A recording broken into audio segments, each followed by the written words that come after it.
자, 한번 봅시다. 자, 멘델의 유전이에요. 자, 첫 번째 페이지 딱 펼치시게 되시면서 무슨 용어 정리라고 해가지고 주르륵 단어가 막 나와 있을 겁니다. 보이시나요? 그것부터 이제 차근차근 진도를 한번 나가보면서 설명을 한번 해보도록 하겠습니다. 자, 가장 먼저 저는 형질이라고 하는 단어부터 설명을 하고 싶어. 형질.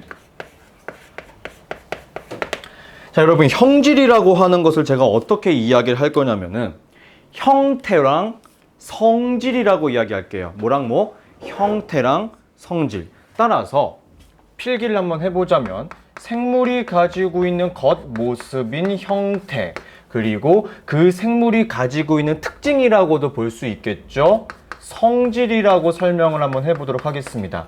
그 두 글자를 따서 형질이라고 설명을 할 수 있을 것 같은데, 조금 더 쉬운 표현은 생물이 가지고 있는 겉모습과 그에 따른 성질을 우리는 통틀어서 형질이라고 이야기할 겁니다. 알겠습니까? 됐죠? 자, 그 다음은 여기서 파생되는 단어가 한 가지가 나오게 되는데, 그 단어가 뭐냐면은 대립형질이라고 하는 단어 한번 이야기하고 싶어요. 대립형질. 얘들아, 대립된다라는 단어를 들으면 어떤 이미지가 떠올라요? 대립된다. 그렇지. 반대되는 게 치고받고 싸우는 약간 그런 느낌을 우린 대립된다라고 이야기하지. 맞아. 그래서 서로 반대되는 게 뭐가 반대된대? 겉모습이나 성질이 반대되는 것. 그럼 이제 정반대라고 하는 개념을 이제 겉모습으로 이야기하면 조금 헷갈릴 수 있기 때문에 쉬운 표현을 해보자면은 뚜렷하게 구분되는 형질을 우리는 통틀어서 대립형질이라고 이야기를 합니다. 자, 여러분 예를 들어서 여기 한번 쓱 볼까요? 다음 한번 볼게요. 저 한번 보세요. 저 봐주세요. 오케이. 좀 너만 쌍꺼풀이 있어. 그쵸? 저는 쌍꺼풀이 없어요. 이런 게 이제 대표적으로 뚜렷하게 구분되는 형질, 대립형질이라고 이야기합니다. 여러분 지금 왼손, 오른손 상관없거든요. 따봉 한번 요렇게 해주세요. 요렇게. 얘만 오늘 하루 종일 그러네. 지금 대부분 보시게 되시면 엄지손가락이 살짝 이렇게 뒤집어지죠. 너도 살짝 뒤집어지네. 그치? 요것도 엄지손가락이 뒤집어지는 형질과 뒤집어지지 않는 형질, 이런 것도 있는 거예요. 요게 이제 대표적으로 대립형질이라고 이야기를 하는 겁니다. 그냥 뭐 이상한 거 아니야. 뭐 다 그런 것 뿐이야. 알았죠? 요런 게 있는 거고요. 두 번째로 이제 이야기하고 싶은 게 뭐냐면은, 잘 봐. 내가 방금 전에 이렇게 이야기했을 거야. 쌍꺼풀, 외꺼풀. 세 글자짜리는 표현하기 쉬워. 근데 봐봐. 엄지손가락이 뒤집어지는 형질, 엄지손가락이 뒤집어지지 않는 형질. 이렇게 우리말로 표현하게 되는 것을 표현형이라고 합니다. 뭐라고요? 표현형. 즉, 방금 전에 공부했었던 이 형질이라고 하는 것을 어떻게 표현한 것? 우리말로 표현하게 된 것을 우리는 표현형이라고 이야기를 합니다. 근데 여러분 곰곰이 생각해봐요. 서술형을 쓰려고 합니다. 단답형을 쓰려고 해요. 쌍꺼풀, 외꺼풀은 세 글자니까 쓰기 편할 것 같은데, 엄지손가락이 뒤집어지는 형질. 너무 길지 않니? 너무 단어가 길어. 요거를 간단하게 기호로 바꿔주면 너무 좋을 것 같아. 이렇게 기호로 바꿔주는 것을 우리는 뭐라고 부르냐면 유전자형이라고 불러요. 뭐라고요? 유전자형. 그래서 유전자형이라고 하는 것은 방금 전에 설명했던 이 표현형이라고 하는 것을 어떻게 쓴 것이냐? 알파벳으로 표기했다라고 생각하셨으면 좋겠네요. 여기까지 느낌 옵니까? 네, 여러분 키포인트가 있습니다. 여러분 저번 시간에 세포, 그 다음 염색체에 대한 특징 공부하셔서 기억이 날 텐데, 어머니에게서 절반, 아버지에게서 절반 받아왔었습니다. 그리고 남성 같은 경우는 X랑 Y로 구성이 되어 있었고, 여성 같은 경우는 X랑 X로 구성되어 있었지 않았습니까? 따라서 그런 것처럼 항상 이 유전자형은 알파벳 2개로 써야 돼요. RR, RR, 뭐 요런 식으로 Y, Y 요런 식으로. 이해하시겠습니까? 이것을 우리는 유전자형이라고 부를 거예요. 자, 그 다음 네 번째로 설명하고자 하는 것은 뭐냐면은 여러분 여기서부터가 상당히 좀 우리를 혼란스럽게 할 겁니다. 책에 제가 사전적 정의, 과학에서 이야기하는 제대로 된 정의를 모두 써놨거든요. 잘 봐주세요. 순종이라는 친구 한번 설명해 보도록 할게요. 순종. 여러분 마이크 여기 서서 여러분 목소리 안 들어가거든요. 한번 읽어주시겠습니까? 순종 뭐라고 나와 있어요? 열세대를 자가수분해도 계속 한 가지의 형질만 나오는 개체를 순종이래요. 여러분 그 단어만 읽고 그 문장만 읽고 무슨 말인지 한 번에 이해가 되십니까? 전 안 된다고 생각을 해요. 그죠? 그럼 순종을 우리에게 조금 더 익숙하게 빠르게 파악할 수 있는 방법은 뭐가 있냐면요. 순종은 유전자형이 대칭이 되는 것. 무슨 소리냐? 유전자형 왼쪽과 오른쪽 두 개라 그랬잖아요. 그렇죠? 두 개가 전부 일치하게 되는 친구들을 우리는 통틀어서 순종이라고 이야기를 합니다. 무슨 말인지 이해됩니까? 그쵸? 그래서 뭐 대문자 R 두 개, 소문자 R 두 개, 뭐 대문자 Y 두 개, 혹은 소문자 Y 두 개로 쓰여 있는 친구들을 우린 대부분 다 순종이라고 표현할 거예요. 알겠습니까? 자, 그리고 다섯 번째, 잡종이라고 하는 친구 한번 이야기해 볼까요? 여러분들 입장에서 이 잡종이라는 단어는 이제 요즘 이런 말 많이 나오더라고요. 시골 잡종? 시골 똥개라는 표현을 쓰죠. 시골 잡종 애들. 그래서 그런 걸로 좀 익숙할 것 같은데 정의 한번 읽어볼까요? 형질을 가진 순종끼리 교배하여 얻은 친구들이라고 이야기하고 있어요. 그죠? 이 문장만 읽어보서는 무슨 말인지 1도 모를 것 같아. 그쵸? 익숙한 표현 가보도록 하겠습니다. 쉽게 공부해 볼게요. 바로 위에서 공부했던 이 유전자형이라고 하는 것이 일치하지 않는 친구들, 불일치하는 친구들을 우리는 통틀어서 잡종이라고 이야기합니다. 예를 들어서 대문자 R과 소문자 R 이런 친구들, 대문자 Y랑 소문자 Y 이렇게 구성되어 있는 친구들을 우리는 잡종이라고 설명할 거예요. 알겠습니까? 여러분 제가 나중에 이렇게 쓸 거예요. 대문자니까 large R, 소문자니까 small r, 이해됩니까? 여러분 요거 읽어주실 때 large R, small r, 이해됩니까? large R, small r, large Y, small y 이런 식으로 제가 지금 이야기를 할 거예요. 앞으로. 왜냐면 R 하면 구분 안 되잖아. 그치? 그래서 이렇게 쓸 거라는 거 하나 말씀드리고 싶습니다. 자리가 좀 좁아요. 그래도 한번 가볼게요. 여섯 번째. 우성 가보도록 하죠. 우성. 저기 우성 아파트 말고. 미안. 재미없었어. 자, 우성 한번 가보도록 하겠습니다. 왜? 우성 살아? 아, 우리 집도 그 근처긴 해. 우성 아파트 근처야. 자, 여러분, 우성. 아씨, 머릿속에 우성 아파트밖에 안 들어가 있어. 잠깐만. 우성. 지금 읽어봐봐요. 뭐라고 나와 있냐면은 굉장히 무슨 소리인지 모르겠어요. 뭐지? 뭐라고 설명 나와 있니? 읽어봐. 이어질 가진 순종끼리 교배하여 잡종 일대에서 나타나는 형질. 와우! 무슨 소리야? 이해돼? 이해 안 돼. 그지? 필기에 우성의 정의가 무엇이냐? 대문자. 뭐라고? 대문자. 즉 여러분 제가 지금 여기에 설명했네요. 라지알의 형질을 가진 것은 우성입니다. 스몰 r 가진 것은 우성이 아닌 것인 거예요. 이해됩니까? 그 다음이에요. 이 대문자를 가진 우성은요. 지금 여러분 여기 잠깐 봐주세요. 잡종 중에서 라지알 하나밖에 없죠. 얘는 스몰 r 하나밖에 없죠. 요거만 놓고 봤을 때. 그쵸? 이렇게 단 한 개만 있어도 그 형질이라고 하는 것이 나타난다라고 이야기합니다. 여러분 여기서 요것도 설명을 해줄게요. 형질 발현이라는 단어가 나와요.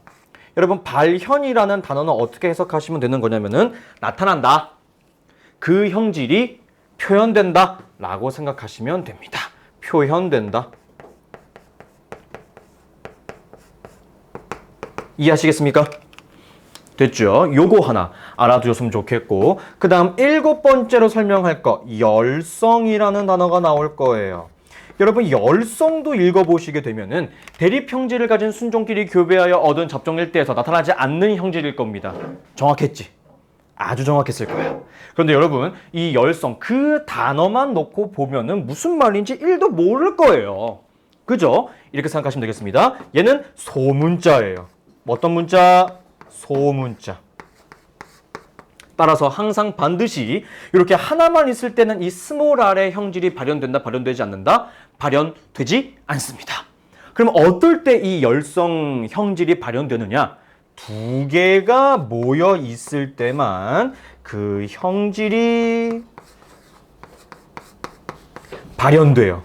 요거 너무나 중요한 설명이 될 것입니다.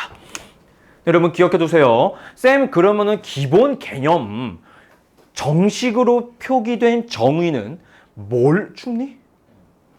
말을 하지. 어디 꺼야 되지? 그 정말 정확하게 표현된 정의는 몰라도 되나요? 안 돼. 반드시 기억해둬야 돼. 알겠죠? 우선은 요거는 이제 우리가 의미를 빠르게 파악하는 방법입니다. 알겠습니까? 요거 하나 말씀드리고 싶었고요. 그 다음은 여러분 요게 나와요. 다시 1번이야. 수분이라는 단어가 나올 거야. 수분. 여러분 수분은 뭐냐면은 사람과 달리 식물 같은 경우는 꽃 하나에 암술과 수술이라고 하는 것이 같이 들어있는 경우도 있어요. 무슨 소리냐면 암술, 암컷 할 때 그 암자가 들어있는 거고요. 수술, 수컷 할 때 수가 들어있는 거라고 생각하시면 되겠습니다. 그러니까 한 꽃 안에, 한 그루의 꽃 안에도 암컷의 특징과 수컷의 성질이 모두 동시에 가지고 있는 거예요. 그 두 개가 수정되는 과정을 우리는 수분이라고 이야기를 합니다. 그래서 수분이라고 하는 것은 식물에서 수정되는 것을 우리는 수분이라고 이야기를 할 거예요. 근데 여러분 여기서 요거 하나 기억해 주세요. 자가 수분이라는 단어가 나와요. 여러분 자가 수분할 때 자는요 스스로 자자입니다. 그렇게 생각하시면 스스로 자가 아닐 것 같은데 아마 그렇게 생각하시면 돼요. 스스로 나 혼자 한다는 말이잖아요. 스스로는 그치? 그렇기 때문에 이런 느낌이야. 자가 수분은 꽃이 하나가 있어.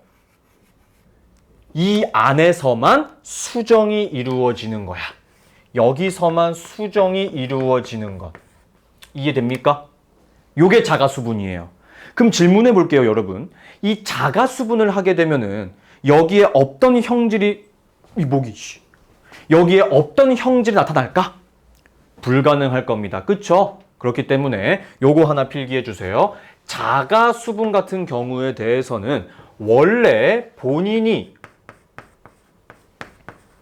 갖고 있던 형질만 발현돼요. 이해됩니까? 무슨 말인지 이해되죠? 요것이 바로 자가 수분이에요. 그럼 여러분 두 번째로 타가 수분이라고 하는 것도 존재해요. 타가 수분. 여러분 타가 수분이라고 하는 것은 뭐냐면은 두 그루의 나무를 수정시키는 거예요. 이해됩니까? 이렇게 두 그루의 나무가 있을 때 얘네 둘을 수정시키는 것을 우리는 타가 수분이라고 이야기를 합니다. 무슨 말인지 이해됩니까? 그럼 여러분 간단하게 A의 나무에서 가지고 있던 형질도 발현될 수 있을 거고 B의 나무에서 가지고 있던 형질도 발현될 수 있겠죠. 이해됩니까? 그래서 타가 수분 같은 경우는 A의 형질뿐만 아니라 B의 형질까지도 이 A, B 두 형질 모두 발현될 수 있다라고 설명을 하는 것이 바로 타가 수분이라고 생각하시면 되겠습니다. 여기까지 이해되나요? 됐죠? 자, 그 다음 여러분 단원의 이름 자체에서 굉장히 중요한 사람의 이름과 식물 하나가 등장하게 됩니다. 멘델이라고 하는 사람이에요. 멘델. 근데 이 멘델은 무엇을 가지고 유전 연구를 진행했냐면은 바로 완두콩을 가지고 실험을 진행했어요. 무엇을 가지고? 완두콩. 질문하겠습니다. 자, 여러분 여기서 혹시 형제, 자매, 자매는 아니겠지. 남자밖에 없는데 여기. 남매 있는 분 있습니까? 다 있어? 어떻게 돼요? 아래 한 명. 아래? 위에? 형? 누나? 오케이. 자, 저는 외동이거든요. 여쭤볼게요. 얼탱이 없는 질문이긴 할 텐데. 여러분 친구 중에 혹은 여러분 주변에서 형제가 100명 이상 있습니까? 있어요? 불가능하죠. 절대 불가능하죠. 왜냐면 여러분 아까 이야기했잖아. 사람의 임신 기간이 최소 몇 년이야? 몇 년이래? 10개월이지. 그러면 러프하게 잡아서 최소한 1년 잡아야 되는 거지. 그럼 형제가 100명, 임신만 100년 하는 거야? 말이 돼? 안 돼. 자, 이 얘기를 왜 꺼냈냐면 여러분, 멘델이 완두콩을 가지고 실험을 진행했던 이유가 바로 요거예요. 여러분, 완두콩은요, 한 그루에서 완두콩이 몇 개만 열릴까요? 수백 개가 열릴 겁니다. 그쵸? 그래서 우선 완두콩은요, 자손수가 많아요. 자손수가 많아요. 이해됐죠? 그리고 여러분 두 번째 한번 여쭤볼게요. 간단한 질문이야. 여러분 사람이라고 하는 동물이 정신적인 성장 말고 신체적인 성장이 끝날 때까지 보통 어느 정도의 시간이 걸리죠? 보통 러프하게 잡았을 때 한 20년 가까이. 그쵸? 뭐 어떤 사람은 뭐 군대 가서도 큰데 어떤 사람은 고등학교 성장이 끝났대 라고 볼 수 있긴 하겠지만 평균 잡으면 그래도 한 20년이라고 볼 수 있긴 하겠죠. 굉장히 길잖아. 그치? 근데 완두콩은 그렇지 않아. 한 몇 개월이면 후닥후닥 커버려요. 그렇기 때문에 두 번째 특징입니다. 한 세대가 굉장히 짧아요. 쉽게 얘기해서 한 그루를 완벽히 성장시키는 데까지 시간이 짧게 걸린다라는 거예요. 아시겠죠? 자, 그리고 세 번째는요. 이 완두콩 같은 경우는 대립형질이라고 하는 거. 제가 방금 저 옆에 설명했네요. 그쵸? 뚜렷하게 구분되는 형질인 이 대립형질이 어떻냐면 뚜렷해요. 요거는 왜 중요하냐? 여러분 예를 들어서 이런 경우 있을 수 있지 않나요? 오른쪽 눈에만 쌍꺼풀이 있어. 왼쪽 눈에 쌍꺼풀이 없어. 이거 쌍꺼풀이 있다고 봐야 돼, 없다고 봐야 돼? 있다고 봐야 할 수도 있겠지만 따지고 보면 한쪽 눈은 없는 거 아니야? 애매하지 않나요? 그죠? 여러분 그런 경우 있지 않나요? 저는 실제로 갖고 있는데 속쌍이라는 단어 들어본 적 있어요? 외꺼풀 말고 바깥쪽에 이렇게 생기는 쌍꺼풀 말고 안쪽에 생기는 쌍꺼풀도 있잖아요. 그쵸? 그럼 요거 쌍꺼풀 있다고 봐야 돼, 없다고 봐야 돼? 이것도 살짝 애매해. 우리가 일반적으로 생각하는 쌍꺼풀은 우리가 흔히 말하는 바깥쪽에 존재하는 쌍꺼풀인 거잖아. 그치? 애매하죠, 사람은. 굉장히 애매하지 않습니까? 그래, 여러분 요거 봐봐요. 완전 뒤집어졌죠? 근데 약간 요렇게 뒤집어졌어. 이 뒤집어진 거야, 안 뒤집어진 거야? 애매하지 않니? 뚜렷하게 구분하기 힘들죠. 그쵸? 그렇지만 완두콩은 이렇게 완벽하게 뚜렷하게 구분되는 형질을 가지고 있기 때문에 완두콩으로 실험을 진행했대요. 자, 이게 왜 중요하냐? 여러분 말씀드리겠습니다. 요거는 시험 문제 무조건 나올 거야. 왜냐면 잘 들어봐. 요 이유가 바로 사람이 유전 연구를 하기 힘들었던 이유의 정반대예요. 우선 사람은 자손수가 적습니다. 몇십 명도 많지 않아요. 몇백 명 당연히 부족하죠. 한 세대도 어떻습니까? 굉장히 길죠. 연구하기 힘듭니다. 그렇죠? 그리고 대립형질이 뚜렷하지도 않은 이유 때문에 사람 같은 경우는 유전 연구를 진행하는 것이 굉장히 힘들다라고 합니다. 그렇기 때문에 멘델이 완두콩으로 실험을 진행했던 이유가 시험 문제 나오거나 혹은 두 번째 사람의 유전 연구가 힘든 이유가 나오거나 이렇게 둘 중에 하나는 무조건적으로 시험 문제에 출제될 것입니다. 알겠습니까? 요거 하나 알아두었으면 좋겠네요. 자, 그래서 우리 지금부터 굉장히 중요한 강의 해보도록 할게요. 따라와 주세요. 다시 1번으로 필기할 겁니다. 1번 한 가지 형질이에요. 자, 멘델은 이런 식으로 실험을 진행했대요. 첫 번째, 둥근 완두를 준비합니다. 어떤 완두? 둥근 완두. 한 완두는 주름진 완두래요. 오케이? 자, 그런데 둥근 완두의 유전자형을 이야기했답니다. 라지 R과 라지 R. 주름진 완두는 스몰 r과 스몰 r이라고 이야기했어요. 자, 여러분. 저 몇 글자 안 썼어요. 그쵸? 몇 글자 썼죠? 그냥 대답해 보세요. 지금 우리는 이 몇 글자를 통해 방금 전에 공부했던 단어들이 다 나왔어. 첫 번째 여러분, 둥근 거랑 주름진 거는 뭘 이야기한 거죠? 형질일 수도 있고요.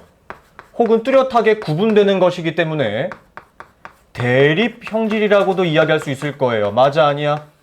맞아요. 두 번째, 둥근 주름. 제가 한글로 썼습니까? 영어로 썼습니까? 둥근 주름은. 한글로 쓴 거죠. 한글로 쓴 거면 세 글자 뭐예요? 표현형 쓴 거죠. 그쵸? 그 다음 이 표현형을 우리가 언제나 항상 한글로 쓰기 힘드니까 알파벳으로 쓰기도 했네요. 뭘 쓰기도 한 거죠? 그렇지. 유전자형을 쓰기도 한 거야. 그 다음 대문자랑 소문자로 썼네. 대문자가 뭐라 그랬죠? 우성. 우성과 열성도 표현을 한 겁니다. 그 다음 라지 R, 라지 R, 스몰 r, 스몰 r. 왼쪽과 오른쪽이 모두 완전히 일치하지 않나요? 이거 뭐죠? 순종이라는 것도 우리는 대답할 수 있을 겁니다. 어때요? 몇 글자 안 썼는데 다 나왔네. 그래 안 그래? 그렇죠. 굉장히 중요할 겁니다. 자, 이때부터 실험 보도록 할게요. 얘들아, 우리 저번 시간에 공부했어. 생식세포 분열, 감소 분열을 할 때 염색체 수가 어떻게 됩니까? 절반으로 감소해요. 그 말은 얘네 둘 중에 하나만 유전되어 내려온다라고 볼 수밖에 없을 것 같아. 왜냐면 여러분 생각해봐요.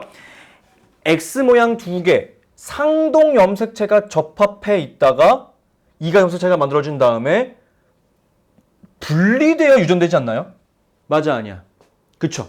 그렇기 때문에 얘네 두 개가 찰싹 붙어 있다가 둘 중에 하나만 유전되어 내려올 거야. 근데 둘 다 라지 R, 라지 R이네. 그럼 결국에 뭐가 유전되어 내려온다라는 거예요?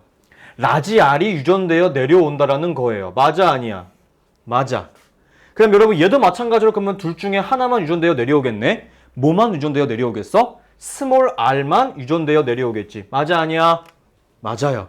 즉 여러분 제가 지금 아래 썼죠? 라지 R 하나 쓴 거, 스몰 r 하나 쓴 거. 우리는 쟤네들을 뭐라고 이야기할 수 있는 거냐면요. 생식세포라고 이야기합니다. 즉 생식세포가 이런 식으로 만들어진 겁니다. 이해됩니까? 근데 여러분 이 두 유전자가 만났어요. 그러면은 라지 R과 스몰 r이 만들어질 겁니다. 이 둘이 만났으니까요. 질문. 이번에는 왼쪽과 오른쪽이 일치해요, 일치하지 않아요? 일치하지 않아요. 요거 뭘까요? 잡종이네요. 좋습니다. 자, 질문 한번 드려보도록 하죠. 교배하여 얻은 첫 번째 세대 아닌가요? 첫 번째 세대. 그래서 우리는 얘네들을 뭐라고 부르냐면 잡종 중에서도 1세대라고 하는 잡종 1대라고 이야기를 합니다. 잡종 1대. 자, 질문해 보도록 하겠습니다. 여러분 생각해 주세요. 생각해 주세요. 생각해 주세요. 우성이라고 하는 친구는 단 하나의 유전자형만 가지고 있어도 그 형질이 어떻게 된다 그랬죠? 표현된다, 발현된다 했습니다. 질문. 대문자인 친구는 어떤 모양을 가지고 있었나요? 둥근 거요. 소문자인 친구는요? 주름진 친구였죠. 그럼 라지 R, 스몰 r은 반드시 어떤 모양이어야만 할까요? 둥근. 무슨 말인지 이해돼요? 다시 가보도록 하겠습니다. 여러분 우성이라고 하는 친구는요. 한 개만 있어도 그쵸? 대문자인 것이 단 한 개만 있어도 그 형질이 짜란 하고 나온다 그랬습니다. 잡종 1대 보니까 라지 R이 단 하나만 존재하네요. 그러면은 주름진 게 발현돼야 되나요? 둥근 게 발현돼야 되나요? 둥근 거. 따라서 잡종 1대는 무조건 어떤 모양이겠습니까? 둥근 완두 모양이겠네요. 질문해 보겠습니다. 여러분 생각해 볼게요. 잡종 1대에서 라지 R, 스몰 r 말고 나올 수 있는 유전자형이 있나요? 없나요? 없어요. 자, 여러분 필기하고 계시는데 죄송해요. 단어 있는 페이지 다시 넘어가 보세요. 단어 있는 페이지 넘겨보세요. 우성의 정의가 뭐냐면은 대립 형제를 가진 순종끼리 교배하여 얻은 일대에서 나타나는 형질이 우성이래. 맞는 말이지. 누가 봐도 맞는 말이지. 어때 여러분? 이렇게 공부하고 나니까 우성이라고 하는 그 단어 자체가, 그 정의 자체가 굉장히 완벽한 설명이라는 거 느낌 오십니까? 부족함이 없죠. 근데 이제 막 공부하는 학생들에게 그 단어를 알려주게 되면은, 그 정의를 알려주게 되면은 너무 어려워, 너무 힘들단 말이야. 그래서 제가 조금 쉽게 정의를 한번 해본 겁니다. 이해됩니까? 여러분, 그래서 잡종 1대에서 주름진 거 나올 수 있어요? 나올 수 없어요? 나올 수 없어요. 열성 정의 읽어보세요. 대립 형질을 가진 순종끼리 교배하여 얻은 1대에서 나타나지 않는 형질. 그것이 열성이래. 이해됐죠?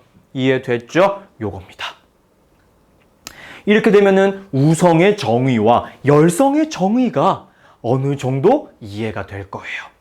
그쵸? 모르겠으면 다시 읽어보시면서 영상 찍고 있으니까 유튜브 올라간 거 꼭 몇 번 봐야 돼. 알았지? 좀 봐줘요. 오케이. 자, 그 다음은 어떻게 할 것이냐? 얘네들을 자가수분합니다. 여러분, 자가수분한다는 것은 본인이 갖고 있던 형질만 발현되는 거예요. 그러니까 라지알, 스몰알, 라지알, 스몰알 얘네들 둘을 교배하는 겁니다. 이해됩니까? 근데 얘들아, 이걸 내가 한눈에 보기 쉽게 표현하기 위해서 색깔로 구분해 줄게. 따라와봐. 예를 들어서 왼쪽에 있는 친구는 파랑색 라지알과 흰색 스몰알, 오른쪽에 있는 친구는 분홍색 라지알과 노란색 스몰알로 표현하겠습니다. 여러분, 여기서부터는 굉장히 쉬워요. 학교에서 한 적 있을걸? 경우의 수 한번 해보자. 경우의 수. 아유, 싫어. 아, 이거 되게 쉬운 경우의 수야. 이 색깔 표현해줬잖아, 그치? 자, 나올 수 있는 유전자형 다 골라보자, 이 소리야. 가볼게요. 그럼 여러분, 첫 번째 얘로만 실험해보자. 라지알이랑 파란색 라지알이랑 분홍색 라지알 만날 수 있나요? 만날 수 없나요? 이건 가능할 것 같아요. 파란색 라지알이랑 노란색 스몰알 만날 수 있나요? 만날 수 없나요? 만날 수 있겠죠. 근데 여러분, 이 안에서 얘네끼리 만나는 건 가능해요? 불가능해? 그건 안 돼. 그럼 끝난 거 아닙니까? 끝났어요. 자, 그 다음은 얘로 한번 실험해보자. 흰색 스몰알이랑 만날 수 있는 거 다 골라보자. 흰색 스몰알이랑 왜 이렇게 V 같니? 분홍색 라지알 만날 수 있어요? 만날 수 없어요? 만날 수 있네요. 흰색 스몰알이랑 노란색 스몰알 만날 수 있어요? 만날 수 없어요? 만날 수 있네요. 더 가능합니까? 안 되죠. 다 했습니다. 다 한 거예요. 자, 이거 이제 정리해 볼 거야. 정리. 자, 1번. 우린 얘네를 잡종 2대라고 볼 수 있을 겁니다. 그쵸? 잡종 2대에서 볼 수 있는 유전자형을 모두 써보도록 할게요. 쌤, 그럼 4가지예요 라고 볼 수 있지 않을까요? 근데 여러분, 따지고 보면은 얘네 둘은 같아요. 얘네 둘은 같은 거예요. 그렇지 않나요? 라지알, 스몰알, 라지알, 스몰알. 그쵸? 그렇기 때문에 잡종 2대에서 볼 수 있는 유전자형은 크게 3가지밖에 없을 겁니다. 첫 번째, 라지알과 라지알. 그 다음, 라지알과 스몰알. 그죠? 그 다음은 스몰알과 스몰알일 겁니다. 맞아, 아니야? 그쵸? 개수 한번 세보자. 개수 한번 세보자. 개수. 라지알 몇 개 나왔니? 1개. 라지알, 스몰알 몇 개 나왔니? 2개. 스몰알 몇 개 나왔니? 1개. 맞아, 아니야? 맞습니다. 여러분, 두 번째 질문이에요. 라지알 무슨 모양입니까? 대답해줘. 무슨 모양이지? 표현형이 어떻게 돼요? 표현형이요. 모양. 어떤 완두콩 모양이 나온 거죠? 둥근 거요. 좋습니다. 라지알, 스몰알은요? 둥근 거네요. 스몰알은요? 주름진 거예요. 따라서 두 번째. 잡종 2대에서 볼 수 있는 표현형 한번 보도록 하겠습니다. 표현형. 잡종 2대에서 볼 수 있는 표현형은 단 2가지밖에 없을 겁니다. 뭐랑 뭐? 둥근 거랑 주름진 거. 근데 여러분, 이거 둥근 거, 이거 둥근 거예요. 그럼 둥근 건 몇 개 나온 거죠? 3개. 주름진 거는요? 1개. 즉 여러분 3대 1의 확률로 둥근 게 나올 것이고 3대 1의 확률로 주름진 게 나오겠네요. 무슨 말인지 이해됩니까? 그러면 혼틈 질문 가보도록 할게요. 별다른 질문 아닙니다. 내가 완두콩을 말이죠. 800개를 길렀어요. 채취했습니다. 길러서 이제 얻어냈어요. 주름진 거 몇 개 나올까요? 주름진 거는 당연하게 200개. 그럼 자연스럽게 둥근 거는 몇 개 나올까요? 600개. 당연한 거 아니겠습니까? 맞아 아니야? 맞아. 딱은 어려울 수 있어요. 뭐 예를 들어서 뭐 이게 한 뭐 198, 190 그게 나오겠죠. 왜냐면 이것은 확률 싸움인 거잖아요. 확률 싸움. 무슨 말인지 이해됩니까? 하지만 만약에 800개가 아니라 8000개, 8만 개, 8억 개로 가게 되면은 결국에 전체적인 비율은 3대 1의 확률을 딱 갖추게 될 거예요. 대략적으로. 이런 게 이런 것이 바로 확률 싸움인 거죠. 알겠죠? 근데 여러분 이게 재수가 없으면 이럴 수도 있어. 200개 나온다 그랬잖아. 내가 딱 300개만 길렀어. 300개만. 1이 언제나 항상 1이 나오지는 않을 수도 있겠지. 확률이 조금 틀 수도 있는 거 아니야? 어쩌다 보면. 그러니까 여러분 이런 경우 있잖아요. 어머니, 아버지 두 분 다 쌍꺼풀이 있으셔요. 3명의 자손을 낳았습니다. 3명 다 쌍꺼풀이 없어요. 그런 경우도 있을 수 있는 거 아니에요? 따지고 보면. 그럴 수는 있죠. 안 돼요? 그럴 수도 있는 거 아니에요? 확률적으로다가? 그러니까 모르는 거예요. 하지만 그 두 분이 좀 무서운 얘기인가요? 한 몇백 명의 자손을 낳았다라고 하면은 무조건 3대 1의 확률이 나올 수도 있다. 약간 이렇게 생각하시면 되겠습니다. 무슨 말인지 이해됩니까? 그렇죠. 이렇게 나올 겁니다. 이것이 바로 한 가지 형질에서 우리가 볼 수 있는 특징이라고 생각하시면 되겠습니다. 이해됩니까? 됐죠? 요게 제가 첫 번째로 말씀드리고 싶은 내용이었고요. 두 번째부터 조금 어려워 얘들아. 어려워.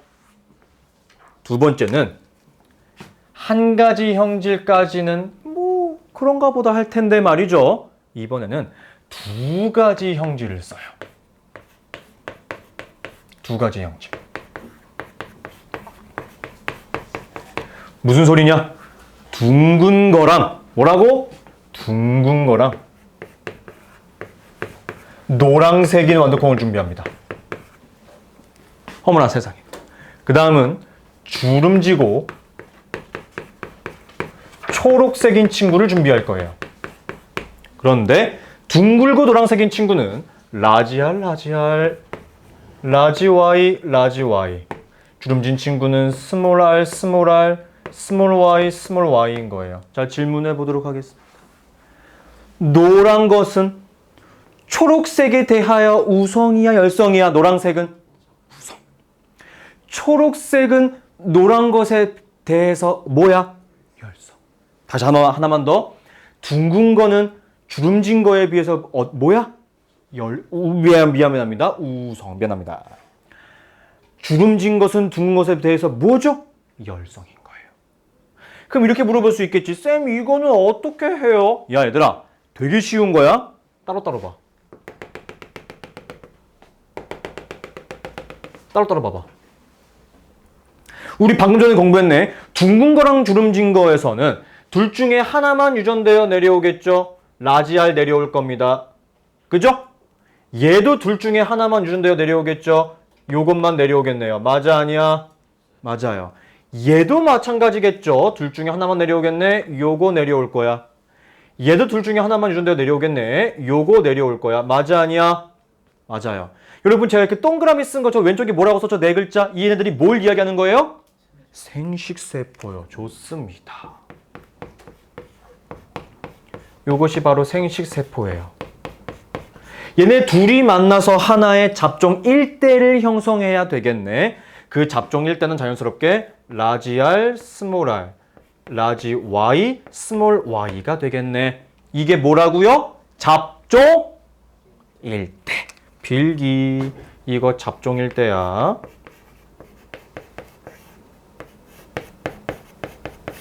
자, 표현형 어떤 모양과 어떤 색깔이 나오겠습니까? 대문자인 친구가 반드시 하나씩 들어가 있으니까 이 친구는 어떤 모양과 어떤 색깔일까요? 둥글고 노랑. 아, 잘한다. 이 친구는 둥글고 노란색인 완두콩이 나올 거예요. 알겠습니까? 자, 이걸 또 이렇게 다 하려고 하다 보면 아유, 머리 아프겠지. 그러니까 여기는 여러분 답부터 보도록 하겠습니다. 얘를 이제 자가수분할 거예요. 어떤 식으로? 라지 R 스몰 r, 라지 Y 스몰 y랑 라지 R 스몰 r, 라지 Y 스몰 y를 자가수분할 겁니다. 그럼 여러분 가보도록 할게요. 여기서는 이것만 이야기할게요. 1번 나올 수 있는 표현형은요. 말씀드려 볼게요. 여러분 우성과 우성이 만나면은 둥글고 노란색일 거예요. 맞아 아니야? 그쵸? 첫 번째 우성 만나는 거 둥글고 노란색인 친구. 우성 열성 만나보자. 그러면 어떤 모양과 어떤 색깔 돼야 되는 걸까? 그렇지. 둥글고 초록색인 친구. 그럼 반대로 열성이랑 우성 만나보자. 어떤 모양과 어떤 색깔? 주름지고 노란색인 친구. 좋아요. 마지막은 열성입니다. 뭐랑 뭘까요? 주름지고 초록. 이해됩니까? 여러분 요거 비율 기억하셔야 돼요. 우리 여기서 몇 대 몇 나왔죠? 여기서는 3대1 나왔습니다. 여러분 여기서는요 9대 3대 3대 1이에요. 암기. 9대 3대 3대 1.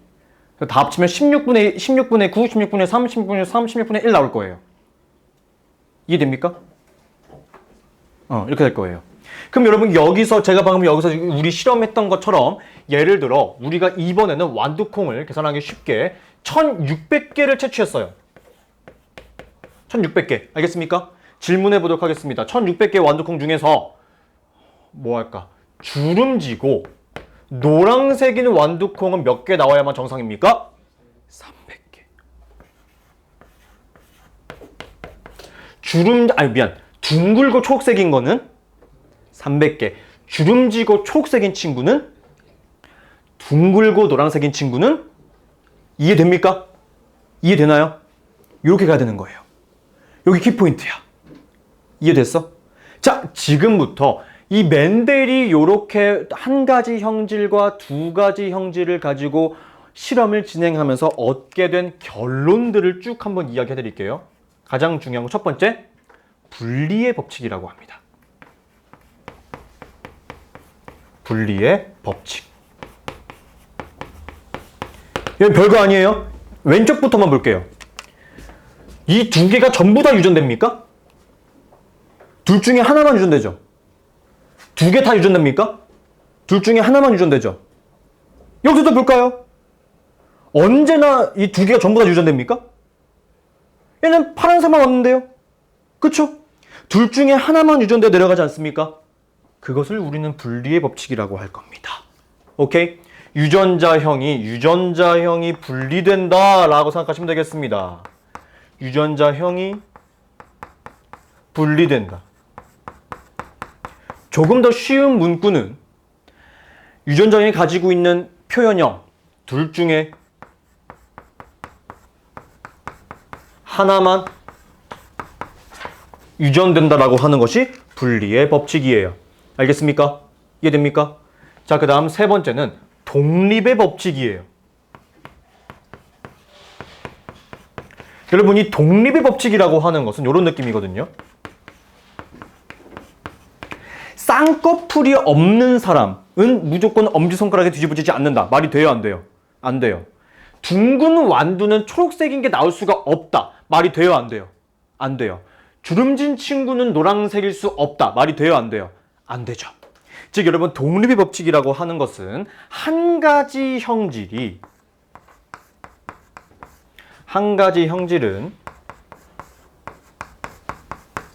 다른 형질에게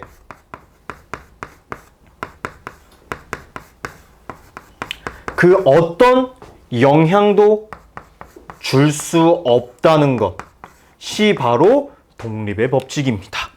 알겠습니까? 이해되나요? 그쵸? 자, 그 다음은 제가 네 번째로 그냥 단어, 용어 정리로만 이야기를 했는데 우열의 원리도 있어요. 우열의 원리. 우열의 원리는 따로 설명하지 않겠습니다. 대문자는 하나만 있어도 그 형질이 발현되며 소문자는 두 가지가 다 있어야지만 형질이 발현된다라고 하는 것. 그것을 우열의 원리라고 할 겁니다. 무슨 말인지 이해되시겠습니까? 됐나요? 요거 하나 기억을 해주셨으면 좋겠고 제가 기본 개념 설명은 여기까지만 할 거예요. 기본 개념 설명은 이 다음에 중간 유전이랑 조금 어려운 시험 문제 제가 몇 개 같이 풀어드릴 거예요. 무슨 말인지 이해하시겠습니까? 됐죠? 그렇기 때문에 지금 여러분 바로 쉬지 마시고 죄송하지만 이 두 가지 형질이 있는 데까지 한번 쭉 한 글자도 빠짐없이 우선 읽어주세요. 개념 정리 조금 필요합니다. 여기 쉬는 시간 바로 주는 거 아니에요. 우선 읽어주세요. 아시겠죠? 지금 한번 읽고 한번 쑥 볼게요.